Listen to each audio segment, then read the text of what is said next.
இன்றைக்கும் வந்து காவல்துறையாகட்டும் நீதிமன்றமாகட்டும் அறிவுறுத்தல் கொடுத்துக்கிட்டே தான் இருக்காங்க. ப்ராப்பர் ரிஜிஸ்டர்டு இல்லாத சிட் ஃபண்ட்ஸில் பணம் போடாதீங்க, தனிநபர் நடத்தக்கூடிய சிட் ஃபண்ட்ஸில் பணம் கட்டாதீங்க. நாளைக்கு உங்கள் பணம் சொத்துக்கள் போயிடுச்சுன்னா அதுக்கப்புறம் வந்து நீங்கள் கம்ப்ளைண்ட் கொடுத்தா அது ரொம்ப கஷ்டம். நீதிமன்றம் ரொம்ப ஸ்ட்ரிக்டாக சொல்கிறாங்க. அப்படி இருக்கும்போது உனக்கு எதுக்கு ஆசை? அரசாங்கத்தால் கொடுக்கப்படுறது ஆர்பிஐயோட ரூல்ஸ் அண்ட் ரெகுலேஷன்ஸ் படி என்ன ரேட் ஆஃப் இன்ட்ரெஸ்ட்டோ அதில் போட வேண்டியதானே.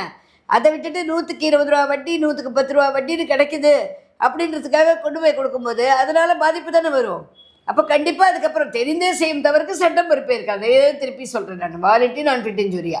அப்போது நீ தெரிஞ்சுக்கிட்டே தான் போகிற. உன் பணத்தை வந்து கொடுக்கும்போது அவன் முறைப்படி பதிவு செய்யப்பட்ட நிறுவனமோ இல்லை அவனுக்கு பங்குதாரர் நிறுவனமோ இல்லை இது வந்து ஆர்பிஐ ரெகுலேஷன்ஸ்குள்ளே வரக்கூடியதோ எதுவுமே இல்லாத ஒரு தனிநபர் நடத்தக்கூடிய ஒரு சிட்டு.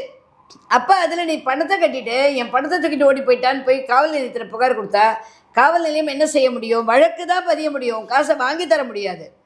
இந்த மாதிரியான வேலையை இந்த இன்ஃப்ளூயன்சர்ஸும் செய்கிறாங்க. ட்ரேடிங் பண்ணுறேன், ஸ்டாக் ட்ரேடிங் பண்ணுறேன் இப்படிலாம் சொல்லி லட்சக்கணக்கான பணங்களை வாங்கிறது.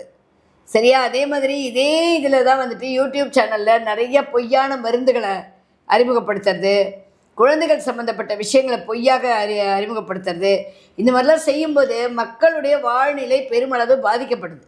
இதை வந்து நீதிமன்றம் தடை பண்ணணும்னு சொல்கிறேன். இந்த மாதிரியான இன்ஃப்ளூயன்சர்ஸோட கண்டென்ட்ஸ் வந்தாலே அடுத்த நிமிஷம் அவங்கள வந்து அரெஸ்ட் கொடுத்துடணும். அரெஸ்ட் கொடுத்து அவங்க அதுக்கப்புறம் எந்த இதுலேயும் பார்ட்டிசிபேட் பண்ணாத அளவுக்கு பிளாக் பண்ணணும்.